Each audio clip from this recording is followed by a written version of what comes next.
Israel তো ইসরায়েলের জায়গায়, নেতানিয়াহু তো নেতানিয়াহুর জায়গায় রয়ে গেল। ইসরায়েলের ভয়ে কি পাকিস্তান সৌদি আরবের সঙ্গে হাত মেলালো?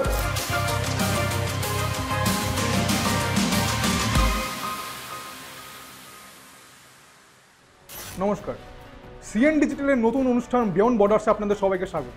আমি অর্ণব রয়েছি আপনাদের সঙ্গে।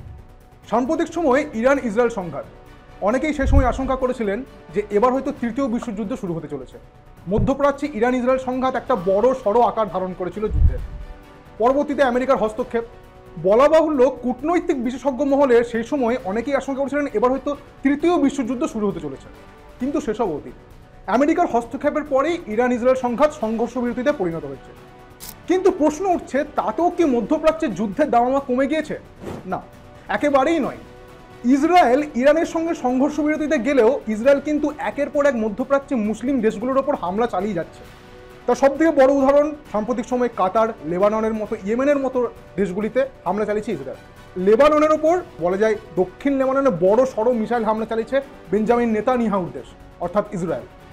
ইসরায়েল ডিফেন্স ফোর্সের মিসাইল হামলা দক্ষিণ লেবাননে আছড়ে পড়ল, যার ফলে ইরানের সশস্ত্র সংগঠন নামে পরিচিত হিজবুল্লাহর এক শীর্ষস্থানীয় নেতার মৃত্যু হলো।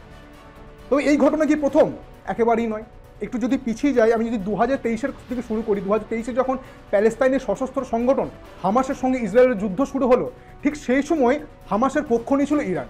আর ওইদিকে আবার অপরদিকে ইরানের সশস্ত্র সংগঠন নামে পরিচিত হিজবুল্লাহ। স্বাভাবিকভাবেই রাগটা পড়লো কাদের ওপর? ইরানের সশস্ত্র সংগঠন হিজবুল্লাহর ওপর। 2023 থেকে 2024 এক বছর যুদ্ধ, 2024 সেপ্টেম্বর অবধি যুদ্ধ চালালো, একের পর এক আহত নিহতের সংখ্যা বাড়তে থাকলো। কিন্তু তারপর সংঘর্ষ বিরতিতে একটা শর্ত দেওয়া হলো, কিন্তু তাতে লাভ কি? ইসরায়েল তো ইসরায়েলের জায়গায়, নেতানিয়াহু তো নেতানিয়াহুর জায়গায় রয়ে গেল। আবার ঠিক সেই সংঘর্ষ বিরতির নিয়ম লঙ্ঘন করে আবার হামলা চালাতে শুরু করলো ইসরায়েল, অর্থাৎ ইসরায়েল ডিফেন্স ফোর্স। স্বাভাবিকভাবেই আরও ক্ষোভের যে উত্তাপ, ক্ষোভের যে তাপমাত্রা, সেগুলো বাড়তে থাকলো। ওইদিকে প্যালেস্তাইনের সশস্ত্র গোষ্ঠীর যে পক্ষ নিয়েছিল হিজবুল্লাহ, সেই রাগডাই নেতানিয়াহু বারবার করে যে বলেছে যে প্যালেস্তাইনের সশস্ত্র গোষ্ঠী যে হামাসের পক্ষ যারা নেবে তাদেরকে আমরা কাউকে টিকতে দেবো না। আমাদের রাগটা ঠিক তাদের ওপর, কোনো সাধারণ মানুষদের ওপর রাগ নয়। একটু যদি পিছিয়ে যাই, আমি চলতি বছরই, তাহলে সেই কথা বলা যাবে, চলতি বছরই মধ্যপ্রাচ্যের আরেকটি দেশ কাতারের যে রাজধানী সেই দোহাতেও কিন্তু হামলা চালিয়েছে ইসরায়েল। যে হামলা চালানোর ফলে যে আহত নিহতের সংখ্যা, সেটা কিন্তু ব্যাপক মাত্রায় ছাড়িয়ে গেছে। জাতিসংঘের বিভিন্ন মানবাধিকার সংগঠন যেটা দাবি করছে এখনো পর্যন্ত ইসরায়েল যে হিজবুল্লাহর ওপর, অর্থাৎ ইরানের যে সশস্ত্র সংগঠন নামে পরিচিত হিজবুল্লাহ, তাদের উপর যে হামলা চালিয়েছে, এখনো অবধি প্রায় 4,000 বেশি মানুষের মৃত্যু হয়েছে। পাশাপাশি আহতের সংখ্যা প্রায় 17,000-এর মতো। তাহলে বুঝতেই পারছেন যে ইসরায়েল কিভাবে নিজেদের যে হামলার ঝাঁজ কিভাবে সেটা বাড়িয়ে চলেছে। কিছুদিন আগে ইয়েমেনের এক রাজধানী সানাতে তেল হাবিব হামলা চালালো। রাগটা কিসের ওপর পড়লো? ইয়েমেনের যে সশস্ত্র সংগঠন হুতি বিদ্রোহীরা রয়েছে, সেই হুতি বিদ্রোহীদের প্রধানমন্ত্রী আহমেদ আল রাহিরকে মেরে ফেলা হলো, এমনই অভিযোগ উঠেছে। কিন্তু ইসরায়েলকে সেটা জেনে বুঝে মেরে ফেলেছে। ইসরায়েল যেটা দাবি করছে যে তাদের রাগটা হুতি বিদ্রোহীদের উপর, সেই একইভাবে তাদের সেই রাগ ক্ষোভে ফুটে উঠেছে যে হুতি বিদ্রোহীরা প্রথম থেকেই হামাসকে, অর্থাৎ প্যালেস্তাইনি সশস্ত্র সংগঠন হামাসকে সমর্থন করে এসেছে, যা কোনোভাবেই ইসরায়েল মেনে নিতে পারছে না। কিন্তু বর্তমানে ট্রাম্পের যে 20 দফা শান্তি প্রস্তাব, অর্থাৎ গাজার ভূখণ্ডে যে 20 দফা শান্তি প্রস্তাব, সেখানে কিন্তু সেই শান্তি প্রস্তাবের প্রথম দফা মেনে নিচ্ছে হামাস ইসরায়েল দুজনে। যুদ্ধবিরতিতে চুক্তিতে স্বাক্ষর হয়েছে দুজনেরই। আপাতত কিন্তু হামাস ইসরায়েল সংঘাত কিন্তু থেমে গিয়েছে।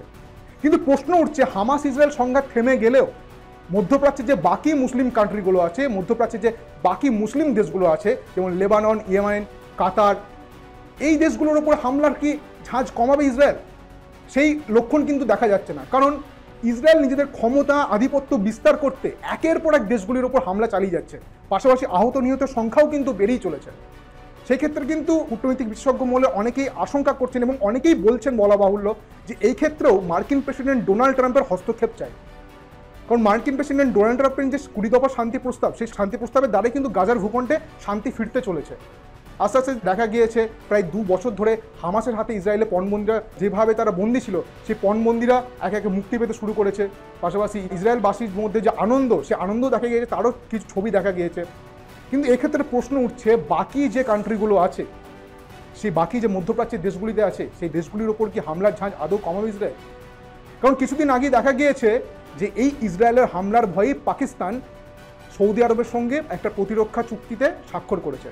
সেই প্রতিরক্ষা চুক্তিতে কি বলা হয়েছে যে সৌদি আরব এবং পাকিস্তান দুজনেই যদি সেই দুই দেশের ওপর কোনো তৃতীয় দেশের কোনো হামলা যদি আছড়ে পড়ে তাহলে সেই দুই দেশ যৌথভাবে একসঙ্গে লড়াই করবে।